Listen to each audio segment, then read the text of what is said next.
Okay, so get this right. The UK just confirmed their first case of, like, a new Mpox variant. Wow. Clade 1B, they're calling it. And yeah, everyone's kind of freaking out a bit. Oh, yeah, I can imagine. Remember all that stuff from back in 2022? Yeah. Well, this one, it's different. Oh, really? And, you sent over that whole stack of research and articles. Yeah. So we're going to dive into all that, figure out, like, what is this new clade all about? What's the impact going to be? And what are people doing about it? This is really fascinating stuff. Yeah. Yeah, this new clade, it's definitely a concern because, the early evidence suggests it could be more severe than Clade II, the one we were dealing with before. More severe. Okay, that's not what we want to hear. And this new case, right, in London. Right. It was a traveler from Africa. Mhm. It just goes to show you how connected everything is, Totally. when it comes to these diseases. Totally. It's a global thing. Yeah. UK health authorities seem to be all over it, but still, it's something we need to keep an eye on. For sure. One of the things that's really got people's attention with Clade 1B is how it seems to, interact differently with the body Yeah. compared to Clade 2. Interact differently. Huh. So this has always kind of bugged me. How does Mpox actually, get into our cells in the first place? Is it like other viruses or what? Okay, so Mpox is in this family called orthopox virus, Okay. and it gets in through, our mucous membranes, like if we touch something or if we have a cut on our skin, it goes after the local immune cells first, right? Okay. But then it goes into the lymphatic system. The lymphatic system. That's not something you hear every day with viruses, is it? Not really. Yeah. And that's kind of important Okay. because, if it's hanging out in your lymph nodes, that could explain why those symptoms can be delayed. Oh, I see. Like harder to diagnose early on because it's not like, say, the flu where you've got those respiratory symptoms right away. Right. So it's almost like it's sneaky, Yeah. like it's hiding out in the lymphatic system before it really does anything. Exactly. So after this latent period, and it could be up to 2 weeks, Yeah. you start getting those typical Mpox symptoms, fever, chills, and the rash. And those cases that get really bad, that's when things can go south, right? Unfortunately, yeah. Severe Mpox can lead to things like necrotic disease, even sepsis, especially for people who already have a weakened immune system. Okay, so going back to how the virus acts, one thing that jumped out from the research was the difference in how Mpox used to spread compared to what we're seeing now. Absolutely. I mean, historically, most cases were zoonotic, Right. from contact with infected animals. Right. But now, with these recent outbreaks, it's more human-to-human transmission, especially through close contact, and that includes sexual contact, particularly among men who have sex with men. Right. And that's a whole different ballgame when it comes to public health, isn't it? Completely different. Yeah. It means we need to target those specific communities. Tailored awareness campaigns, interventions, that kind of thing. Yeah. Okay, so let's talk about treatments. Someone gets infected with Mpox. What are our options? Well, that's where things get a bit tricky. There are a few antivirals that seem to work, like cidofovir, for example. Cidofovir, that rings a bell, but I also seem to remember it comes with some baggage, doesn't it? You're right, it does. Cidofovir, it does work, but it can have pretty serious side effects, especially kidney problems. Ooh, yikes. So it basically tricks the virus, right? Yeah. It uses it like a building block, and then boom, the replication process gets messed up. Right. But because of those side effects, people are looking into brincidofovir. Okay. That's a newer version. Seems safer and maybe even more effective. Still being studied, though. Promising, though. Yeah, so far so good. And then there's ticovirimat. I remember that got emergency approval for Mpox. Right? Not that long ago, actually, and the results have been good, especially for those severe cases. Yeah. Ticovirimat goes after this viral protein, VP37, which the virus needs to mature and spread. Sounds good, but I'm guessing there's a but. Well, yeah. There's always a but, right? There is. With a virus like this, one that mutates so fast, there's always that chance it'll become resistant to ticovirimat. That's why you got to keep looking for new ways to treat it. Yeah, makes sense. So what about immunotherapy? Could that work against Mpox? That's what a lot of researchers are working on, monoclonal antibodies. Monoclonal antibody, huh? Imagine them like little soldiers going in and taking out specific parts of the virus. So it's like super targeted. Very targeted, yeah. That's interesting. And fewer side effects compared to those broad-spectrum antivirals we talked about. I see. But wouldn't they need to figure out how our bodies naturally fight off Mpox first? Absolutely. The more we know about our immune response to Mpox, the better we can design these immunotherapies. It's all connected. Right. Now, one of the sources mentioned ribavirin. I know that's an antiviral, but it seems to also boost the immune system. You got it. It attacks the virus, but also gives our own defenses a bit of a boost. So it's like a double whammy. Exactly. Interesting. So are we looking at like a combination approach to treatment then? That's a real possibility. Yeah. Hitting the virus with antivirals while helping the body fight back at the same time. A 1-2 punch. I like it. Makes sense, right? So zooming out a bit, how prepared do you think we are for a potential Mpox outbreak, especially with this new clade in the mix? Well, the way the UK handled this new case, they seem to have a pretty good system in place, identified it quickly, That's good. taking the right steps to contain it. Okay. And then, of course, there's vaccination, especially for the people who are most at risk. Absolutely. Vaccination is key. It's about protecting individuals, but also building what we call herd immunity. That's when enough people are immune, either from being vaccinated or from having had the disease, that the virus just has a harder time spreading. Right, right. And I read that the UK is trying to get their hands on more vaccines, so that's a positive sign. But ultimately, this is a global thing. We need to be working together. Absolutely. Yeah. One country can't fight a pandemic on their own. Right.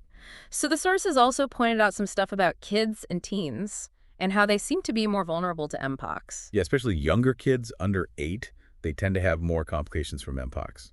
I saw some stats about pretty high fatality rates in kids from past outbreaks. It is scary, but those were mostly from areas with limited health care, Right. back when we didn't have the treatments we have now. Thankfully, things seem better now, probably because we've got those antivirals and better care overall. That is good to hear. But there can still be complications, right? Oh, absolutely. We can't get complacent. No. Got to be on Yeah. the lookout for it. Vigilant. Yeah. And remember, treatments have to be tailored to younger patients. One size doesn't fit all. Now, with kids, one of the tricky things is that Mpox can look like a lot of those other common rashes. Exactly. Must make it hard to diagnose. It can be. It's about being able to tell the difference between Mpox and those other rashes, like chickenpox or herpes simplex virus. So how do we get it right, especially with kids? PCR testing is the gold standard. Super accurate way to detect the virus. But also, alongside lab tests, we look at the epidemiology. Have they been exposed? What are the symptoms? What's the whole story? Yeah, like detective work. Pretty much, yeah. So treatment for kids, it seems like supportive care is still the main thing. That's right. Right now, there aren't any antivirals specifically approved for Mpox in kids. But I did read that tecovirimat is being used in some severe cases, those special protocols. Yep, that's right. And the good news is it seems pretty safe for kids. Okay. But figuring out the right dose for kids, that must be tricky. Yeah, definitely something to watch carefully, along with any side effects. Right. Our sources also mentioned this thing called vaccinia immune globulin intravenous, or VIGV. What's that all about? VGV, yeah. That could be an option in some cases, but each situation is different. You got to consider the individual child's condition. There's no one-size-fits-all approach. So we've covered, like, the Mpox basics, how it spreads, some treatments, but let's get into the research. One study that really caught my eye was this analysis comparing those MPXV strains from the 2022 outbreak. This is where it gets interesting. Definitely. The current strain, lineage B1, the one that's causing all the fuss now, it's got some key differences compared to the earlier Clade II strains. Like what? What are we talking about? Okay, so the 2022 MPXV, it actually grows slower in the lab, which is interesting. Okay. And its proteins are different from the earlier strains. I'm guessing that's not just, like, a random lab finding, right? Oh, no. Those differences could be why it's spreading more now, especially among certain groups. So even though it's slower in the lab, it might be winning out in the real world. That's the thinking. And here's the kicker.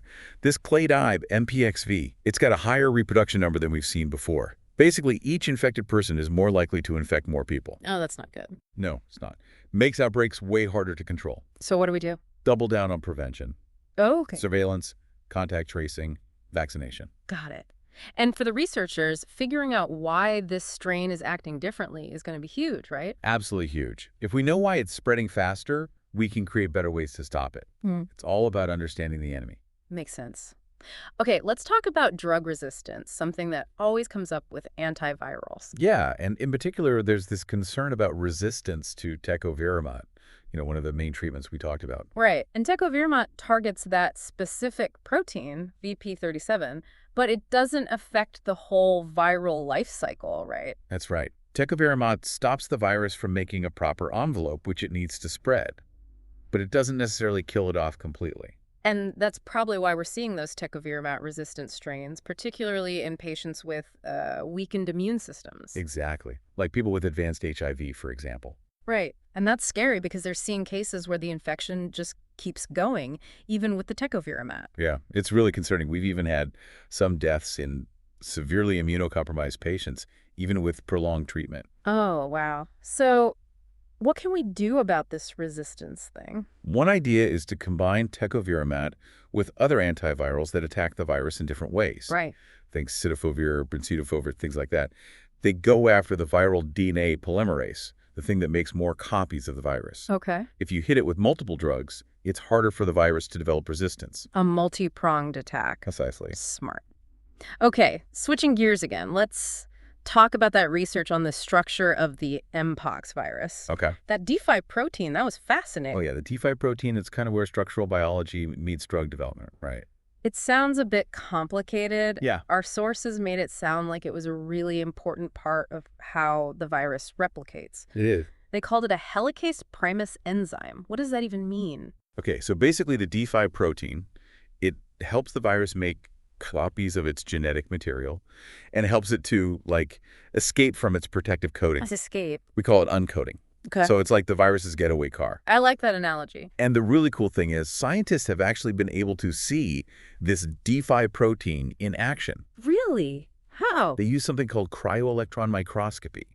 It's like taking pictures of it in super high definition. So more than just, textbook diagrams. Oh yeah, way more. What do these pictures tell us? Well, they show us how the D5 protein interacts with DNA, how it works, and that helps us figure out how to block it. Ah, I see. So if we can, disable the getaway car, the virus is stuck. Exactly. And that's what the research is focusing on now. Find a way to block the D5 protein. You might be able to stop the virus in its tracks. That's amazing. It is. It shows you how important basic science research is. Yeah, it all starts with understanding the enemy. Right. Okay, let's move on to genomic monitoring. It's like we're spying on the virus, right? In a way, yeah. Watching it evolve in real time. Exactly. Seeing if it's changing, coming up with new tricks. What have we learned so far from watching the Mpox genome? Well, one thing that's jumped out is the number of mutations. Okay. It's a lot higher than with earlier strains. It's changing fast. And a lot of these mutations seem to be driven by human ApoBec3 enzymes. ApoBec3. That sounds like something out of Star Wars. What are those? Part of our immune system, believe it or not. Oh, okay. They're like little genetic editors, and they sometimes change the virus's genome as they try to fight it off. So we're kind of helping the virus evolve? In a way, yeah. Mm-hmm. It's a bit ironic, isn't it? And some of those changes could make the virus more dangerous. Not good. That's why we need to keep an eye on it, right? Absolutely. Genomic monitoring is crucial. It is. Knowledge is power, especially when it comes to viruses. Okay, now let's talk about vaccines. We have those third-generation vaccines now, the MVABN, right? Yep. MVABN is the one that's being used the most. And how effective is it? There was a big study, a meta-analysis. They looked at a bunch of data, and they found one dose is about 76% effective. Okay. And 2 doses bumps it up to 82%. So 2 is better than 1. Message received. Exactly. And it doesn't just protect against infection. It can also lessen the severity of the disease, lower your chances of ending up in the hospital. Okay, so that's good news. It is. What about using it for post-exposure prophylaxis, that PP thing? Right, PPP. So that's when you vaccinate someone after they've already been exposed. Right. The idea is to get their immune system going fast enough to stop the infection. I see. But the data on how well MVABN works for that is a bit shaky. Shaky? How so? The studies haven't been perfect, design issues, maybe some bias. Yeah. It's hard to say for sure how effective it is for PP. But I guess if you've been exposed, getting vaccinated ASAP is still the best bet, right? Absolutely. The sooner the better. Makes sense. So the existing vaccines are looking good, but the research is ongoing, right? Always looking for something better. Always. The quest for the perfect Mpox vaccine. Right. It never ends. One thing they're looking at is new vaccine antigens. Yeah. So those are the parts of the virus that the vaccine teaches your body to recognize and attack. Exactly. New antigens, better protection. That's the hope. So they're using computers to help identify these new targets, huh? They are. It's pretty cool, actually. They analyze the Mpox proteins, look for potential weak points, and one protein that's really promising is called the M1R protein. M1R. It seems to trigger a strong immune response, and it has some properties that make it a good target for vaccine development. Interesting. So M1R could be the key to the next generation of Mpox vaccines. Possibly.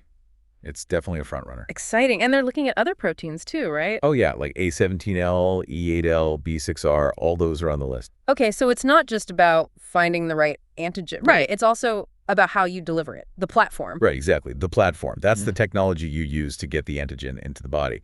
So we have the traditional vaccines, like MVA-BN, and then there are newer platforms like DNA vaccines, mRNA vaccines, those peptide-based ones. Right, and each platform has its pros and cons, safety, effectiveness, how easy they are to produce. So it's all about finding that perfect match.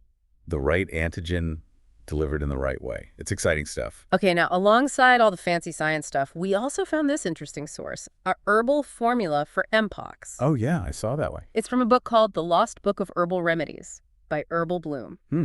Always interesting to see how traditional medicine tackles these challenges. So this formula claims to, address Mpox issues using natural ingredients. Right. So some of the main ingredients include Andrographis paniculata, Right. or Calme, which is thought to have antiviral and immune-boosting properties. Right. Then there's Echinacea purpurea, or echinacea, which a lot of people use to fight off colds because it's believed to stimulate the immune system. Okay, yeah, I've heard of that. Then they've got Scutellaria bicalensis, also known as Baikal skullcap, licorice root, and St. John's wort.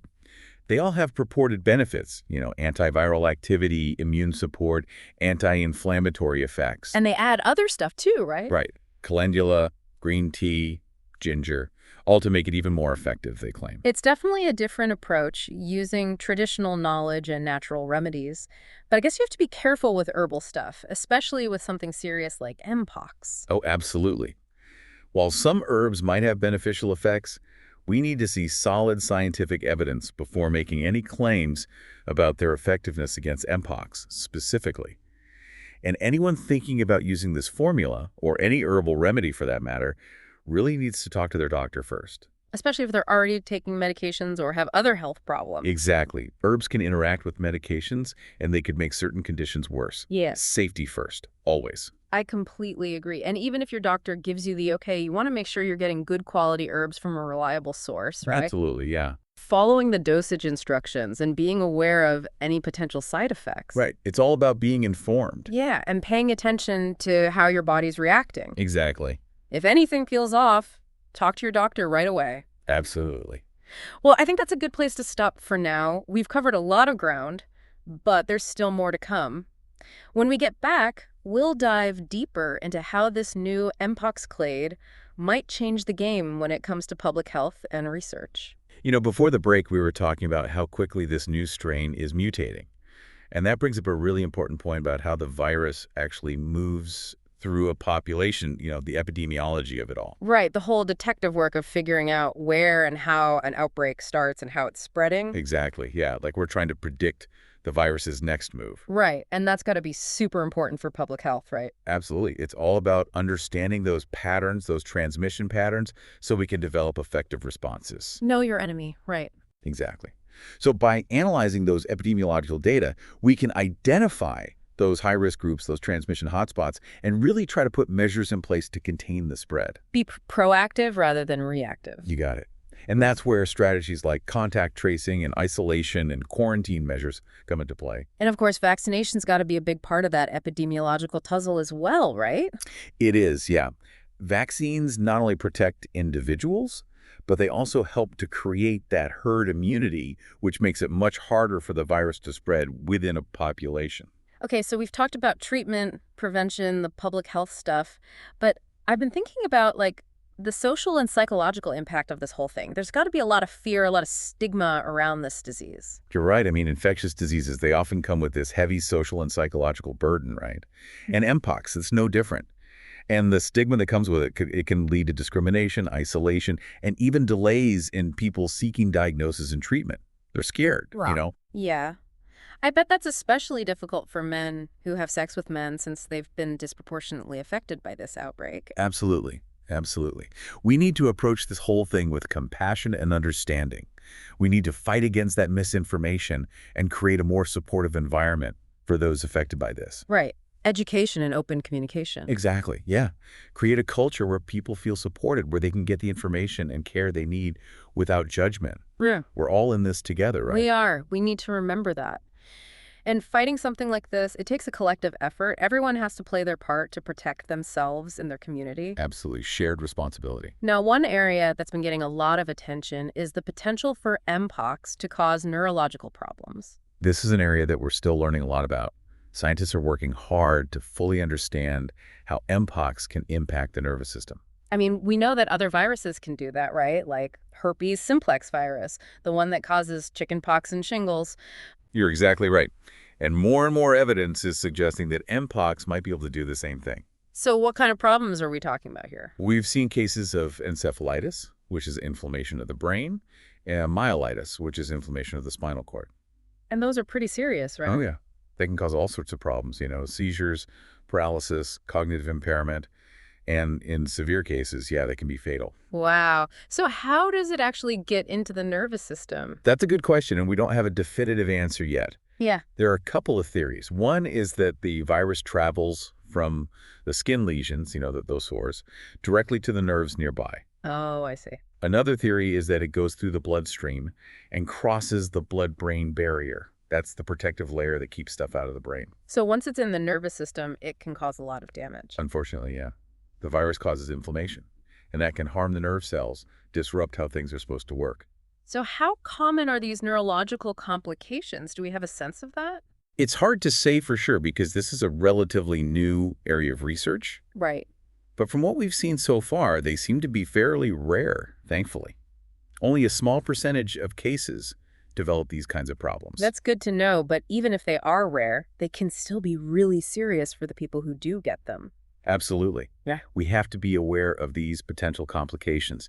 If you're experiencing any strange neurological symptoms, particularly after having or being around someone with Mpox, seek medical attention immediately. Better safe than sorry. What are some of the red flags people should watch out for? Anything that comes on suddenly, severe headaches, seizures, confusion, weakness, or paralysis, any of that. You have to take it seriously, especially if there's any link to Mpox. Right. Always better to get checked out. Absolutely. The earlier you catch it, the better the chances of managing those complications and preventing any long-term problems. And I'm guessing this whole neurological aspect of Mpox is a big focus of research right now, huh? It is. It is. Yeah. Scientists are really trying to understand how this virus interacts with the nervous system and ultimately trying to find effective treatments.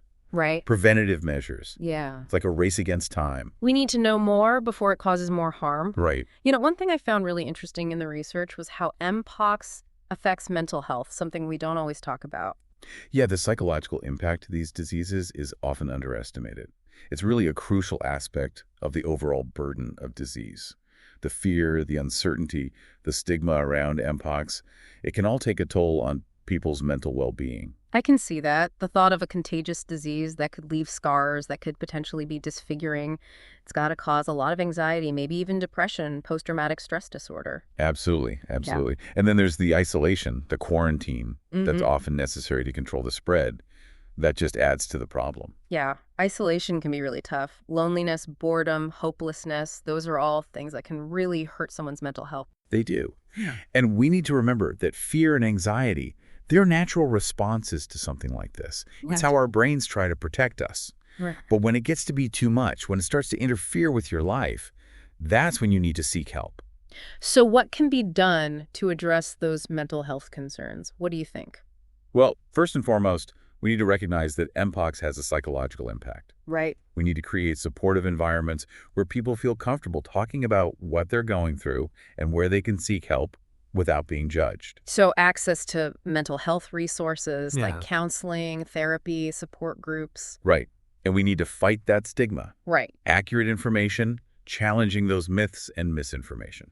Empathy, understanding. Absolutely, yeah. Mental health is just as important as physical health, especially when it comes to infectious diseases. Yeah, we need to treat the whole person. You got it. Throughout all this, it's clear that infectious diseases, they don't care about borders. They can just spread wherever they want. It's true. We saw that with COVID. We're seeing it with Mpox. International collaboration is key here.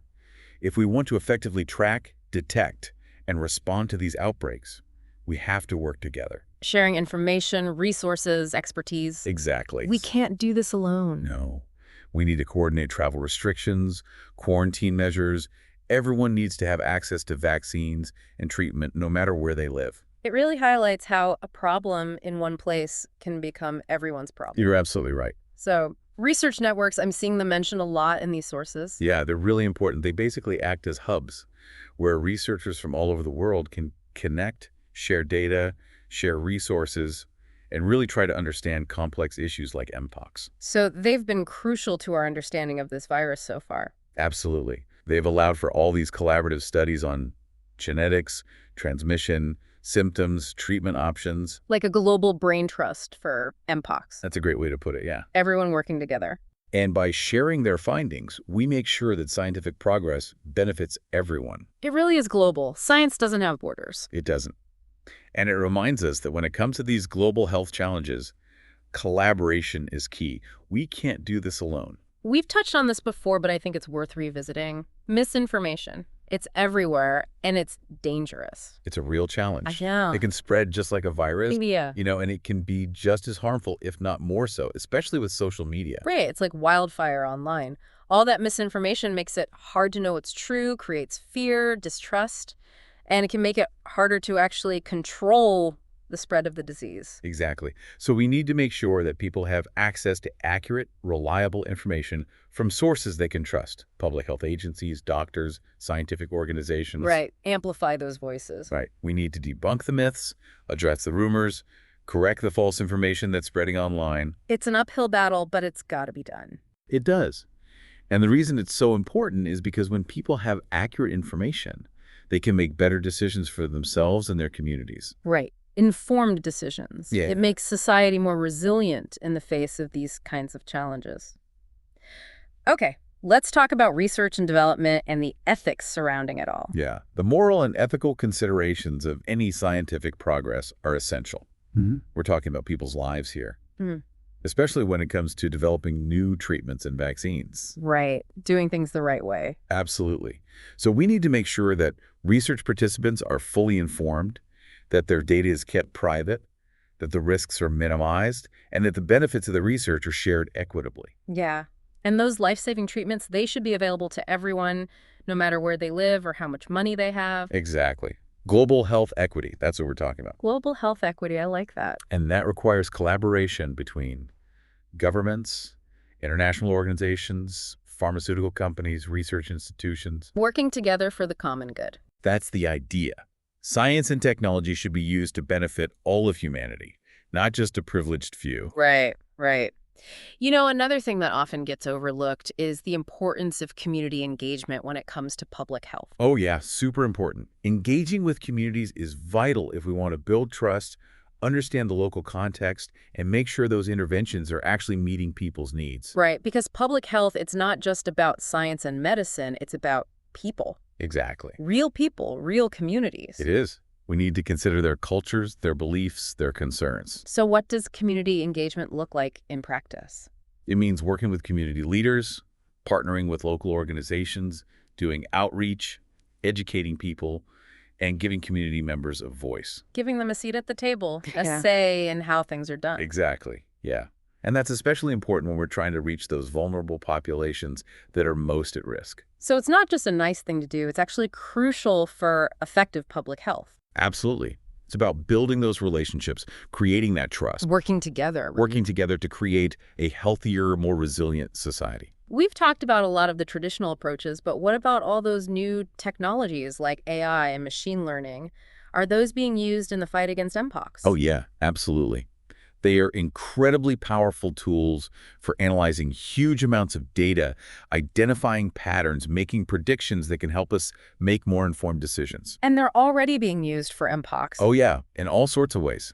They can help us track the virus's evolution, identify new variants, and even predict where outbreaks might occur. So it's like having a superpowered brain working on this problem. That's a good way to put it, yeah.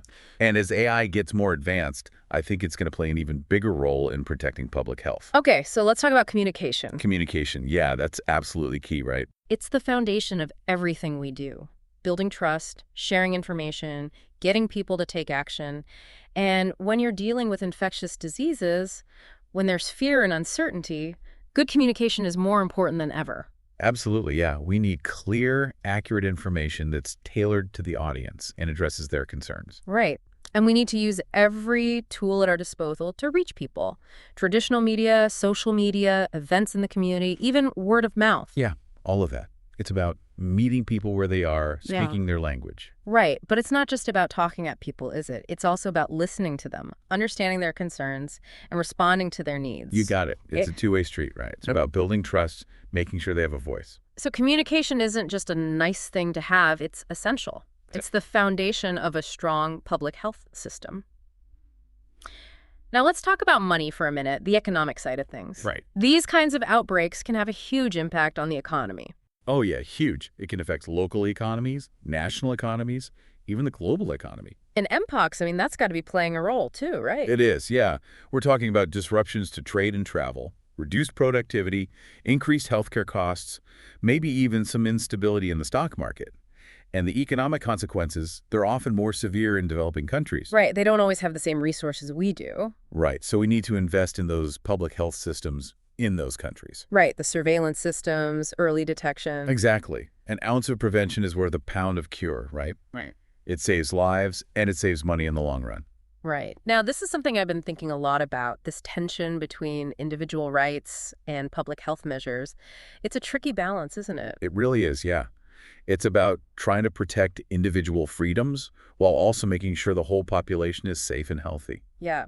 Public health measures like quarantine, isolation, vaccination mandates, those can sometimes feel like they're stepping on individual rights. They can.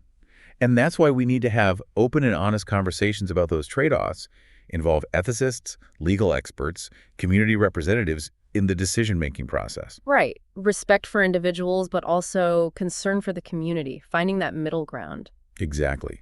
It reminds us that public health is not just about science, it's about ethics, it's about society. Right. Working together to find those solutions that work for everybody. That's what it's all about. Okay, shifting gears again. Okay. Let's talk about logistics, something that people don't always think about. Oh, yeah, but it's critical. Logistics is like the engine that drives an effective public health response. It's not enough to have those vaccines and treatments. We got to get them to the people who need them. Exactly. Yeah, we're talking transportation, storage, distribution, tracking systems. It sounds complicated. It is. And it's even more complicated when you're dealing with remote areas, conflict zones, or places with limited infrastructure. Right, those must be logistical nightmares. They can be. That's why we need to invest in these systems, partner with organizations that know how to navigate those tough situations. Right. It's about making sure that everyone has a chance to get the help they need no matter where they live. Access for all. And speaking of important players, let's not forget the media. Right. They play a huge role. Yeah, huge. Yeah. The media can really shape how the public understands what's going on. Absolutely. They provide the information, hold those authorities accountable. Yeah. And if the media is doing their job right, they can help to educate the public, promote those preventive measures, and fight against misinformation. They can also give a platform to the experts, to share their knowledge, and to communities to voice their concerns and be heard. Right, give them a voice. But the key here is accuracy. Right. Avoid sensationalism, prioritize the public good over ratings or clicks. It's a delicate balance. You want to inform people, but not create panic. Exactly. The media has a responsibility to act ethically, to protect the health and well-being of the communities they serve. Okay, so let's talk about the healthcare system. These outbreaks, they can put a real strain on healthcare, can't they? They do. They can really push those resources to their limits. And I imagine Mpox is no different. No, it's not. You'll see a sudden spike in demand for services, for testing, for treatment, and that can overwhelm facilities, overwhelm staff. It's a domino effect. Delays in care for other patients, disruption of essential services. It could be a real mess. That's why preparedness is key here. Surge capacity plans, training for healthcare workers on Mpox, making sure they've got the protective equipment, the medications, everything they need. Hope for the best, but prepare for the worst. Exactly. These situations really show how vital it is to have a strong, resilient healthcare system, one that can handle these emergencies. And speaking of tools we need for emergencies, let's talk about vaccines. They're a cornerstone of public health, right? Oh, absolutely. Vaccines are one of the most effective ways to prevent and control the spread of these diseases. I mean, they've saved millions of lives, prevented countless cases of illness. And they work by, teaching the immune system to recognize the virus and fight it off. Right. So basically, you introduce a weakened or inactive form of the virus into the body, and this trains the immune system to make antibodies. So when they actually encounter the real virus, they're ready for it? Exactly, yeah. It either prevents infection altogether or it makes the illness a lot less severe, and it helps to stop the spread. And with Mpox, we have several types of vaccines, right? We do, yeah. We've got the first-generation vaccines, like Dryvax. It's the one they use to eradicate smallpox, but it can cause more side effects. Okay. Then there's the second generation, ACAM 2000, and then the third generation, which is MVA-BN. That's the one that's preferred, right? It is, yes, safer and more effective. Right. And healthcare providers can help people figure out which one's right for them. Exactly, yeah. And it's important to keep up with the recommendations because they might change as we learn more about the disease and as the science evolves. We've been talking about what we know, but I'm curious about what we still don't know. What's the research focusing on now? There's still so much we're trying to figure out. Yeah. Scientists are working on understanding how this virus is transmitted, developing new ways to diagnose it, better treatments, better prevention strategies. Right, because research isn't just about cures, it's about knowledge, right? Absolutely, yeah. Understanding the disease, knowing the risk factors, finding ways to prevent future outbreaks. Right. It's a team effort. We've got scientists, public health experts, healthcare providers, community members, all working together to find solutions. And this is a global effort, right? Oh, yeah, absolutely. Yeah. Researchers around the world sharing their findings, working together. That kind of collaboration is so important. It is, it is. Okay, now let's talk about those public health agencies, those organizations that are working to keep us safe. Right. What's their role in all of this? They play a huge role, a crucial role, in protecting the public from these kinds of threats. So what do? Give us the rundown. They do a lot. They track diseases, they investigate outbreaks, they do lab testing, contact tracing, they run vaccination campaigns, they educate the public, and they develop policies. Wow, that's a lot. It is. They're attacking this from all angles. Exactly, yeah. And they don't do it alone. Right. They work with healthcare providers, community organizations, everyone. So during an outbreak, they're the ones on the front lines. Pretty much, yeah. They're the ones trying to stop the spread, protect the public. Right. They make sure everyone's informed. They guide the healthcare providers, and they put measures in place to try and control things. So they're kind of like the unsung heroes of public health. Yeah, you could say that. Always working behind the scenes to keep us safe. Now let's talk about government. Okay. Their role in all this, what does that look like? At the end of the day, governments have a responsibility to protect the health of their citizens, right? And that means taking action to prevent and control these infectious diseases. And that takes many forms, right? It does, yeah. Funding research and development, supporting vaccination programs, regulating food and water safety, implementing quarantine measures, all of that. Right. And during outbreaks, the government often takes the lead, coordinating things, providing those resources, communicating with the public. Yeah, and they can also work with those international organizations, share information, coordinate efforts, provide assistance to countries that need help. So effective government action is really important here. Absolutely crucial. Okay, so we've talked a lot about public health and the government's role, but what about individual responsibility? What can people do to protect themselves and those around them? That's such an important point. Individuals play a huge role in all of this. Public health and the government can only do so much, right? Individuals have to take responsibility for their own health. So practicing good hygiene, getting vaccinated, staying home when you're sick, seeing a doctor when you need to. Exactly, yeah. And staying informed, following those public health guidelines, making smart choices that limit the spread of disease. It's a shared responsibility. Individuals, communities, healthcare providers, the government. We're all in this together. Yeah, we are. Absolutely. And speaking of working together, education and awareness are so important when it comes to these infectious diseases. Absolutely, yeah. Yeah. Knowledge is power. The more people know about Mpox, how it spreads, how to protect themselves, the better off we'll all be. Right. But it's not just about providing the information. It's about fighting stigma, addressing those misconceptions, Yeah. giving people the tools to make those informed decisions about their own health. Right. And we need to use a variety of channels to reach different audiences, different communities, schools, workplaces, community centers, online platforms, you name it. And the message needs to be tailored to those different audiences, right? Totally. Think about their culture, their language, their level of understanding. Yeah, we want to make sure the information's accessible, that it makes sense, that it's relevant to people's lives. And we need to make sure those spaces are safe, Okay. where people can ask questions without feeling judged. Absolutely. Open communication, informed decision-making, that's how we're going to protect public health. Right. Okay, so let's talk about prevention. Prevention. The best strategy. Always. And there are a lot of things we can do to lower the risk of getting Mpox and other diseases. Good hygiene. Yes. Vaccinations. Vaccinations, yep. Avoiding contact with people who are sick. Right. Being careful when we travel. All of that. And prevention, it's an ongoing thing, It's not a one-time thing. Right. It's about being aware, adapting. It's about making those healthy choices a part of everyday life. Healthy habits. Throughout all this, we've talked a lot about research and public health and the government. But we can't forget about the healthcare providers who are out there on the front lines every day. Oh, absolutely. They're essential. They're the ones diagnosing, treating, preventing the spread of these diseases. And it's not just about treating patients, is it? It's so much more. It is, yeah. They're educating patients, giving vaccines, reporting cases to the public health agencies, advocating for better policies. They're really multitasking. They are, and they do it all with compassion and expertise. Yeah. And they're often working in really tough situations. Yeah, long hours. Limited resources. Risk of exposure. Yeah. They're real heroes. Absolutely. We need to appreciate them. We do. They're the backbone of our healthcare system. Okay, so shifting focus a bit, let's talk about global health security. What does that even mean when we're talking about infectious diseases? Well, it's about protecting people from the threat of infectious diseases, no matter where they are in the world. So it's a global effort to address these challenges. Absolutely.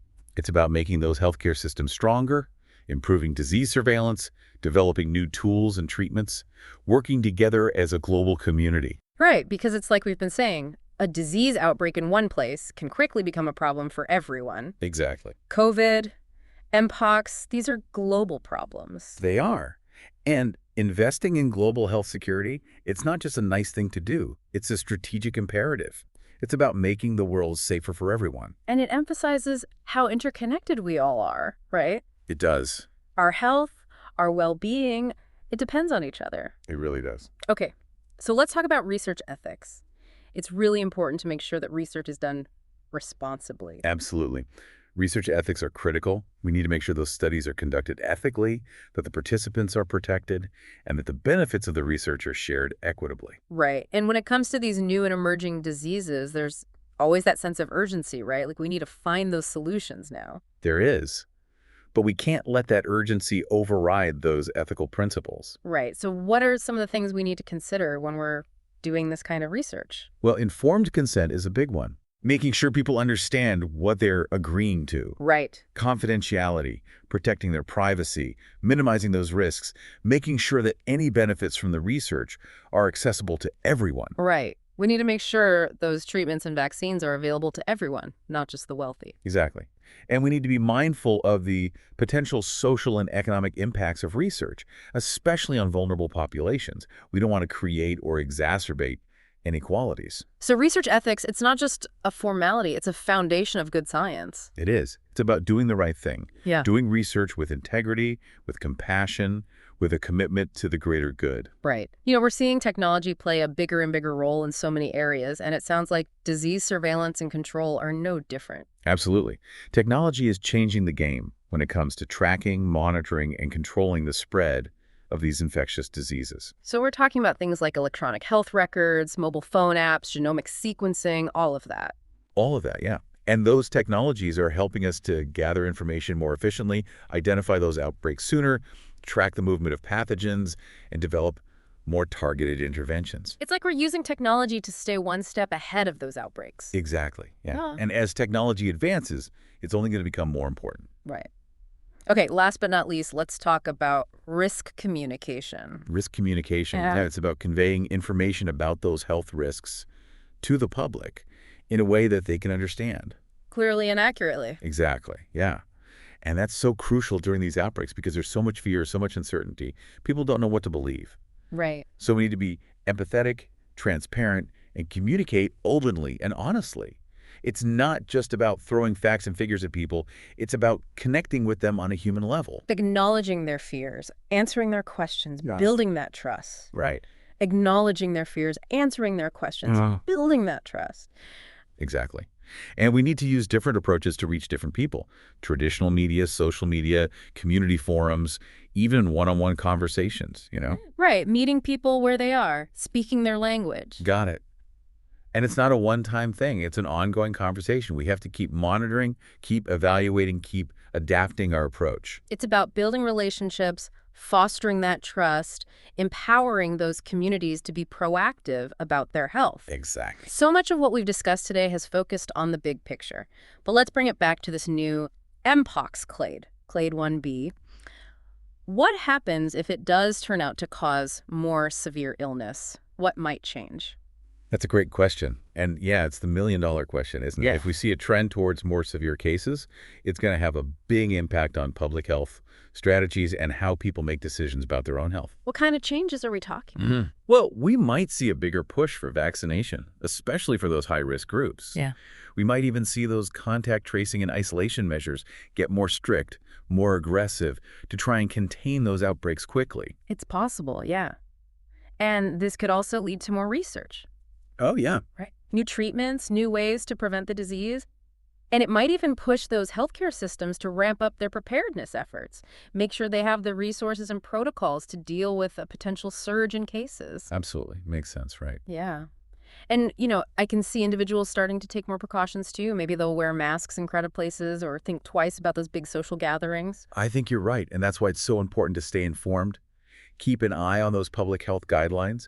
Make smart choices that protect ourselves and those around us. We're all in this together. Right. So the bottom line is that this new Mpox clade is something to watch very closely. We've learned a lot throughout this deep dive, and we need to keep learning because knowledge is our best defense. I totally agree. Staying informed, getting your information from those trusted sources, that's crucial right now. That's so important. Remember, everyone, knowledge is power, especially when it comes to these new health threats. Understanding Mpox, understanding how it spreads, knowing how to protect ourselves, that's the first step in keeping ourselves and our communities safe. Well said. And, even though this new clade is worrying, we've come a long way since that 2022 outbreak. The global health community, we're better prepared now. That's a good point. We're not starting from zero. We've got experience on our side. Well, thank you so much for joining us on this deep dive into Mpox. It's been fascinating, a little scary at times, but hopefully you've learned a lot and you feel more prepared. Until next time, stay curious, stay informed, and stay healthy.